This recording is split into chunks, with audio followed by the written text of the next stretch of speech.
আমার হলো ভাসুরের ছেলে অর্ধেক ছিল কানির দোকানে দেখানি পর আমাকে কইছে চাচি শোনো বলে কি কয় গোলাপ হোসেন কিন্তু আইছে কাকো কর না তোরা চুপচাপ হয়ে থাকো এরকম করে আমাকে কইছে কনির পর তাও আমি হলো আমার শৌরিক কইছি বলে এরকম আসছে তখন আমার হলো শৌরি ফির আমার যাওয়া কইছে বলে তোমরা সবাই মিলে আসো আমার ঘর থাকো তাকে আমার ভাসুরে কইছে না আমি কি করছি তা হলো আমার থাকার লাগবে আমি এত্তি থাকবো আমি তো কিছু করি নাই এরকম করানির পর সবাই আমরা 11টার দিকে শুচ্ছি সুতানির পর 2টার দিকে আমার হলো যায় ডাক্কা নাকছে গো সাপলার বাপক জব করছে গো সাপলার বাপক জব করছে ছোড়াটা নিয়ে আসছে পরে আমরা দরজা খুলে বাইরে তালা দিয়ে দিতে কি ঘুমিয়েছি বাবা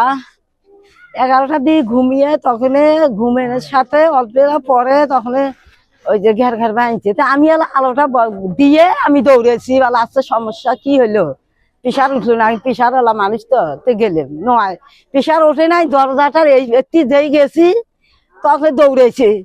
দরজা উদ্যম করার সাথে দৌড়েছে আলোটা দেওয়ার সাথে আলো দিয়ে বলে আমি দেখি কিরা ধরি আমি আলো দেওয়ার সাথে দৌড়েছে অতি অস্ত্র থুয়ে দৌড়েছে গিয়েছে অস্ত্র এখন ওখানে আছে গোলাপ হোসেন দৌড়েছে অস্ত্র থুয়ে দৌড়েছে জব করে থুয়ে এখন ফাঁসি চাই আমার স্বামীকে মারছে আমি ফাঁসি চাই এখন